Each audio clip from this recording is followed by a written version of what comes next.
Bom, eu estou aqui testando o meu aparelho, dando muita risada, então, fazendo só bobagens, como vocês podem perceber. Comecei a filmar de qualquer jeito num lugar ruim. A única vantagem desse lugar em que eu estou agora é a falta de ruído, né? Ou muito ruído. É um lugar que o som fica abafado. Eu estou do lado de caixas, né? Então, para vocês verem, eu estou do lado de caixas aqui e tal. Então, o lugar não está nada bom. E tá um lugar escuro. Eu estou com uma luz no rosto agora que é uma luz de um abajur de mesa. E me lembrei dessa relação que eu tive a minha vida inteira com o escuro. Eu sempre gostei do escuro. O escuro nunca me amedrontou, porque ele foi sempre o meu lugar durante a minha infância, grande parte da minha infância, até que eu consegui enxergar. Então, o escuro para mim é uma posição ou uma condição de absoluto conforto. Ele me remete ao espaço interno e não à imensidão desconhecida e perigosa do mundo exterior. O escuro para mim é uma condição de conforto, é um estado de conforto e um modo de ser. No escuro parece que eu fico mais próximo de Deus e dos anjos, mas, sobretudo, eu fico em mim mesmo. E sempre achei muito curioso que tanta gente tivesse medo do escuro. Você consegue, com um mínimo de observação e tal, e um pouco de costume, você consegue enxergar no escuro. É claro que nós não temos olhos de barata, né? Os olhos da barata são os olhos que na natureza conseguem funcionar com menor quantidade de luz. A barata enxerga perfeitamente no escuro, nós não. Mas conseguimos enxergar mais do que imaginamos no escuro. É interessante isso, porque se na vida a gente conseguisse enxergar mais do que o de costume, em certas circunstâncias, sobretudo quando nos relacionamos com certos tipos de pessoas, acho que nós nos acidentaríamos menos. Seria melhor para nós, seria melhor para os outros também. É interessante essa relação do escuro, porque ela me lembra, acho que um dos pintores que mais me impressionaram na vida, que não foi Edgar Degas, com aquela luminosidade explosiva, foi exatamente Caravaggio, com as telas muito escuras e aquele preto muito intenso e o contraste absurdo entre as cores que normalmente são cores muito sólidas e, sobretudo, o vermelho. Acho que foi um dos artistas que mais me impressionaram. Talvez porque as suas telas tivessem, possivelmente na história, a maior proporção de profundidade. E é interessante isso. É interessante essa relação de quanto menor a luminosidade, maior a profundidade. Quanto maior o contraste, maior a noção de profundidade. Curioso isso, né? Filosófico também. Talvez a gente pudesse aprender algo sobre isso. E a gente sempre tenta aprender alguma coisa com essas situações. Nos últimos tempos, foram tempos de muita luminosidade porque eu enxerguei muito pouco. E muitas coisas aconteceram e passaram ao largo e eu não consegui prever que elas vinham vindo, nem que as coisas aconteceriam da maneira como aconteceram. A vida me surpreendeu e eu também me surpreendi. E eu vou lhe dizer por que eu me surpreendi. Eu me surpreendi porque eu estava em depressão. num momento de muitas dificuldades, muitas perdas, todo mundo trancado em casa. Perdi emprego, perdi dinheiro, perdi tudo. Os amigos sumiram, desapareceram. Eu também desapareci porque a pobreza e a precariedade não te envergonham como as pessoas pensam, mas ela tira suas condições de ir e vir, de estar nos lugares, de fazer as coisas. Você fica sem dinheiro, você não pode fazer nada sem dinheiro. Então você acaba desaparecendo. E os outros percebem que você está sem dinheiro, eles se aproveitam disso e desaparecem. E a sua falta de dinheiro e falta de mobilidade que a pobreza proporciona, ela facilita os fujões. É muito interessante. Agora, sobre os fujões, no meu caso específico, eu sou obrigado a admitir que, passada toda a crise e vencido o problema da depressão e tal, eu vou dizer a vocês, eu não tive perdas. Eu passei por um grande processo de profilaxia. Foi feita uma limpeza na minha vida que eu admito que nem como homem, não, nem como pessoa, nem como ser humano eu teria coragem de fazer. E não só deveria ter feito como precisava ter feito. O que eu quero dizer? De uma maneira muito simples, a todos aqueles que se viraram e que foram embora, vocês foram tarde. Muito tarde. Antes tivessem ido cedo. E o meu erro não foi não ter tido a coragem de fazer a ruptura. Meu erro foi ter me comprometido com as pessoas de tal maneira que eu insisti com elas até onde não deveria ter insistido. Jamais. Às vezes as pessoas não se vão porque a gente não deixa.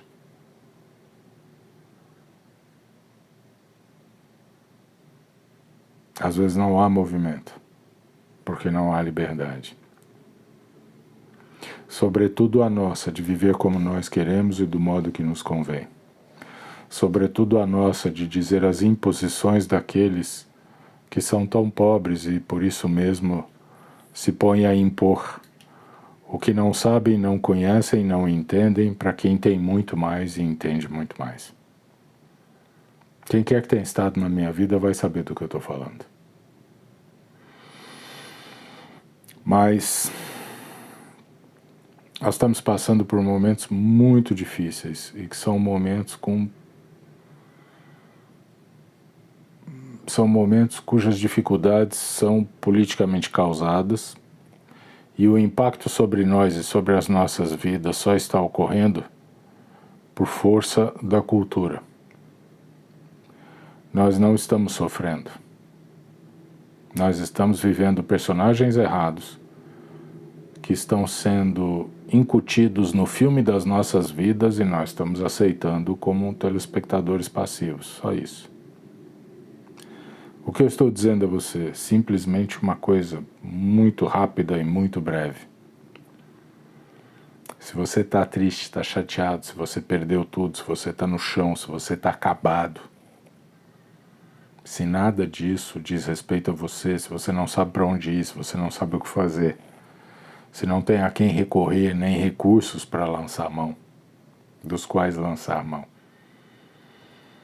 não se preocupe, isso não é uma condição real. Pense sobre si mesmo como se fosse a sua máquina. Você é um hardware. A depressão, a tristeza, a derrota, a perda, a dor, a solidão, isso é apenas um software. Isso é só um programa. E o que está acontecendo e que nos está prejudicando é que nós não estamos sabendo lidar com a máquina. E menos ainda com o software.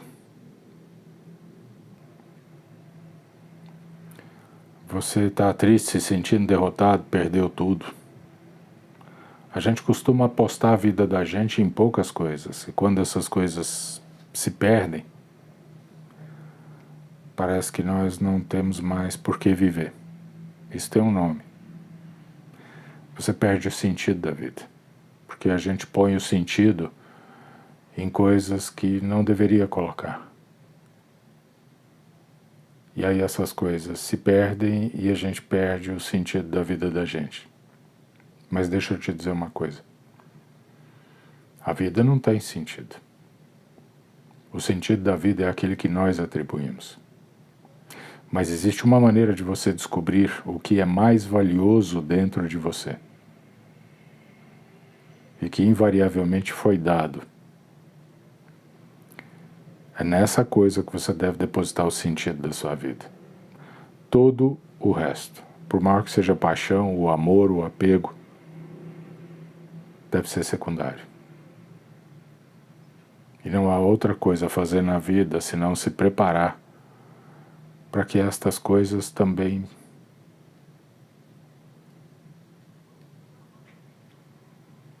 se percam. Mas a sua vida continua com sentido. O sentido profundo e verdadeiro da vida da gente, salvo raríssimos casos de algumas pessoas muito inspiradas e parece que muito preparadas, ele parece que surge mais tarde na vida, com a experiência, com o tempo, com a vivência, com o sofrimento, com a dor, sobretudo com a experiência das perdas. Eu quero te dizer uma coisa, se nesse momento parece que sua vida não tem sentido, que não tem para onde ir, não há por que levantar, se a dor é profunda, se você está completamente perdido e percebe que está sucumbindo, que a vida está lhe escapando, escute o que eu lhe digo. Levante-se daí. Levante-se daí. Saia daí. Saia daí. Saia dessa posição. Assim como você se levanta quando está cansado. Por exemplo, agora, minha posição está me cansando, eu me levantei. Saia daí. Você pode fazer isso. Não há doença. Não é uma doença. E antes que você pense em tudo que todo mundo te diz a respeito disso, deixa que eu te diga uma coisa. Eu vou falar por mim. A depressão quase me enlouqueceu, porque eu acreditei nos outros, mais do que em mim mesmo. Aí eu fui para a psiquiatria. Ela quase me matou. Ela quase me matou, porque ela me anestesiou. Ela não me tratou nem me curou. Ela me anestesiou. É mais ou menos a mesma coisa quando você tem uma grande desilusão e cai na bebida ou cai na droga. É a mesma coisa, ela vai te matar. E infelizmente a religião não quis saber de mim.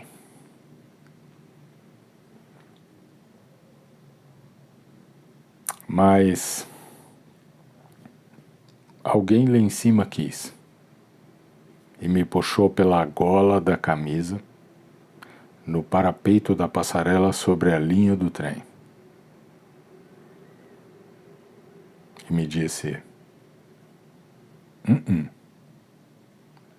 hoje não.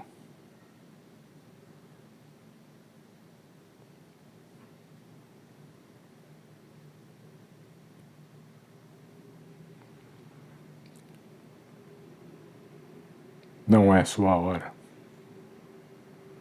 Volte.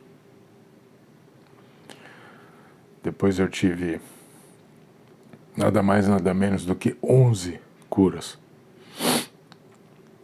Mas perdi tudo.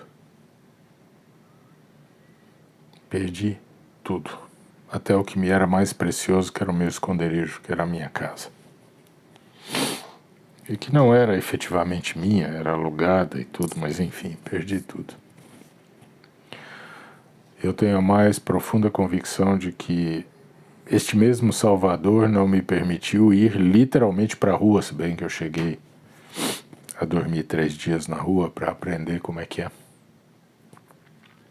Eu fiz um estágio. Mas as minhas condições são muito difíceis. Muito difíceis. Muito difíceis. E eu fui treinado para passar pelas maiores dificuldades, todas elas, nenhuma delas, melhor dizendo, eu jamais imaginei que passaria. E eu fui preparado, eu fui treinado, eu fui largado, eu fui abandonado, eu fui jogado fora, eu fui diminuído, eu fui desprezado. Eu fui chamado e largado na rua.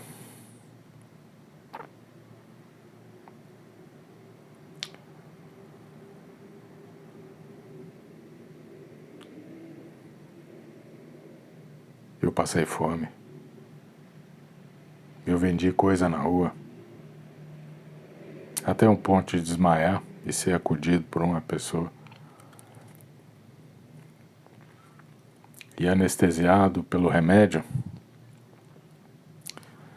eu vi tudo se perder. Quando em circunstâncias normais, eu não perderia. Eu tenho certeza que não perderia. Mas a perda dramática, eu reconheço, foi uma grande experiência na minha vida. Mas eu não quero que você passe por ela. Existem certas experiências que ensinam demais e nos aprofundam muito. Mas se você não passar por elas e seguir uma vida normal, você adquire condições e coragem. E com estas condições você pode ajudar mais gente. Eu não quero que mais pessoas aprendam o que eu aprendi, que é inestimável. Eu quero que mais pessoas se safem disso. E conquistem o necessário para ajudar tanta gente que precisa e não consegue se ajudar. Não existe um sistema político, não existe direita, não existe esquerda, existem pessoas que vivem e que sofrem. E qualquer coisa que se interponha na nossa qualidade de vida deve acabar. Se for alguém, deve morrer. Se for uma instituição, tem que ser destruída. Se for um regime, tem que ser derrubado. Se for um exército, tem de ser dizimado. Se for uma lei, tem que ser rasgada.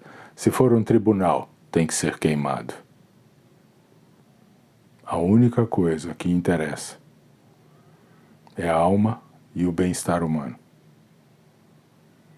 A única coisa que interessa são as pessoas. Mas para isso, nós não podemos crer em instituições nem apoiar sistemas, ou seja lá o que for, se você não tiver uma célula mínima. E o melhor seria a família. E depois da família, as comunidades próximas, os clãs, as unidades de vizinhança, como a gente chama nas ciências sociais. E são exatamente essas unidades de vizinhança e os seus laços de amizade, de apoio, de ajuda, é que a cultura contemporânea quer destruir.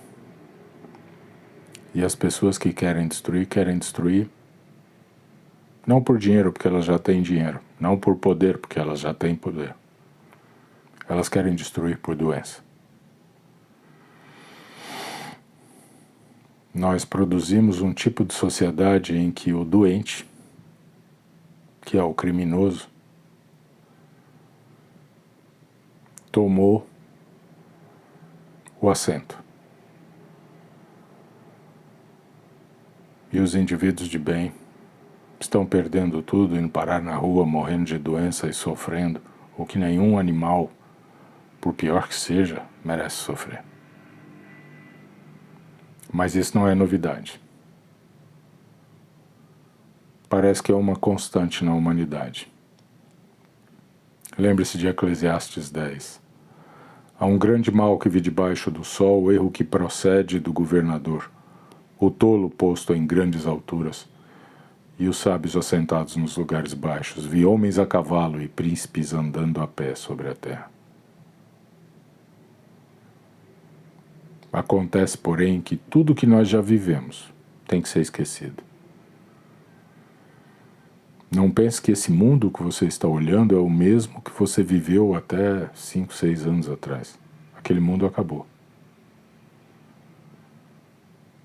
E é chegado o momento em que os príncipes humildes assentados nos lugares baixos devem limpar os assentos dos lugares altos. Para quem tem alguma dúvida, eu vou dividir com vocês a reflexão de Max Weber. Existe uma grande controvérsia na crença cristã. Ou você toma o golpe e dá a outra face, e não reage. E, portanto, aquele que vier depois de você sofre o mesmo mal que você sofreu, contra o qual você não fez nada. Pelo contrário, a sua inação permitiu que o próximo que viesse depois de você sofresse o mal que você sabia que estava lá esperando por ele. E isso, de uma certa maneira, te torna coautor. Ou você lança a mão da espada e corrige o mal, para que outros que venham depois de você não sofram. E assim, o mal que você faz hoje, você transforma no bem na vida de muitas outras pessoas. Esse é o desafio do nosso tempo. Você pode cruzar os braços e não enfrentá-lo por pura covardia, como a massa da humanidade está fazendo. Ou você pode enfrentá-lo. Eu acho que nós devemos enfrentá-lo. Mas antes de qualquer coisa, existe uma pessoa que você precisa salvar, que é você mesmo. Portanto, outra vez eu deixo a pergunta. Está triste? Está melancólico? Está derrotado? Está deprimido? Está vencido? Está estropiado? Está jogado no chão? Sem saída? Sem quem te apoie? Sem uma luz? Sua vida já se foi? Você não consegue sair do passado um único instante do dia? Não enxerga o futuro? Não vê alternativa? Não tem forças? Esqueça. Isso é só uma ideia. Isso é um programa que fica rodando constantemente na sua máquina. E é por isso que a sua máquina não faz mais nada. Portanto, você precisa fazer uma única coisa, não é nem derrubar nem apagar esse programa. Você precisa cortar a repetição, o moto contínuo dele. Sabe como é que você faz isso? Levante-se daí. Levante-se. Caminhe e o sentido aparece. Saia daí e você vai encontrar recursos. Decida-se. Não perca para eles. Eles estão vencendo você. Se existe um momento na sua vida em que você deve ter hombridade, coragem e amor próprio, se o seu orgulho deve bater, é neste momento que ele tem que bater. Não perca a sua vida pelos loucos, pelos psicopatas, pelos alucinados, pelos imbecis, cujo prazer reside exclusivamente na dor e no sofrimento de milhões de pessoas. Não perca para um doente. Ele está doente, não você. Você está apenas confuso. Por isso creia no que eu te digo. Levante-se. Levante agora. Levante-se daí. E venha comigo. Eu vou te levar para a terra prometida. Não posso te curar, não posso salvar sua alma, mas eu posso colocar você no jardim das oliveiras. E aí é entre você e o Salvador. Eu sou apenas o João Batista. A minha missão é simplesmente abrir veredas. Eu não sei quantos caminhos existem até Jerusalém. Eu conheço um. e eu posso te ajudar. Eu posso seguir adiante e você pode vir depois de mim. E eu posso te levar até o buraco da agulha, na grande muralha que cerca Jerusalém. Eu posso fazer você passar por ela. Lá dentro é entre você e o seu Salvador. Eu sou apenas um homem. Eu não posso nada. Eu não tenho nada para te dar. Mas eu posso te guiar. Eu posso tirar você do poço vazio do deserto e levar você até a cidade prometida. E eu te digo, você precisa de uma única coisa: uma decisão. E é por isso que eu te digo, levante-se. Levante-se agora. E vem comigo. Eu vou adiante. E você vai chegar lá. Não precisa de fé. Precisa que você confie em mim. E por que eu farei isso? Porque eu preciso que você pague a minha viagem. Para viajarmos juntos. Mas a minha missão é montar caravanas e salvar moribundos do meio do deserto. Foi para isso que ele puxou a minha gola do parapeito da passarela sobre a linha do trem e me disse: ainda não. Eu vou fazer por você agora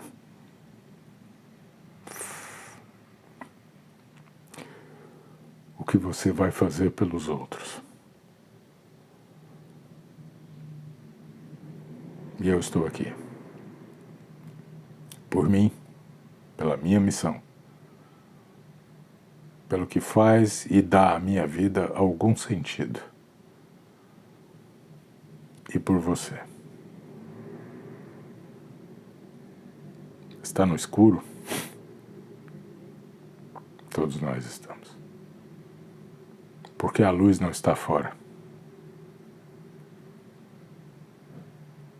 Ela está dentro. Repito, eu não posso fazer nada por você, mas eu posso ir adiante e você pode me seguir. Eu não sei quantos caminhos existem até Jerusalém, mas o caminho que eu conheço vai te levar até lá. Uma vez lá dentro, é entre você e o Salvador.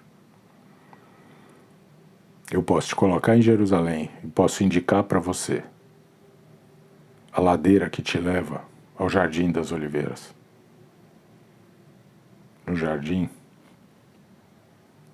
é entre você e o Espírito Santo.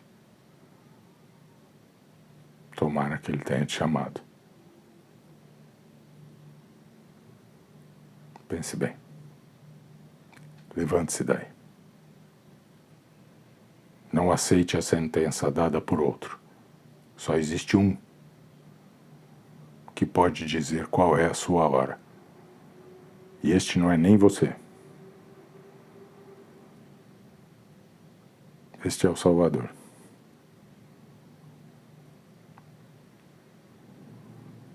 Que Deus te abençoe e ilumine sua decisão.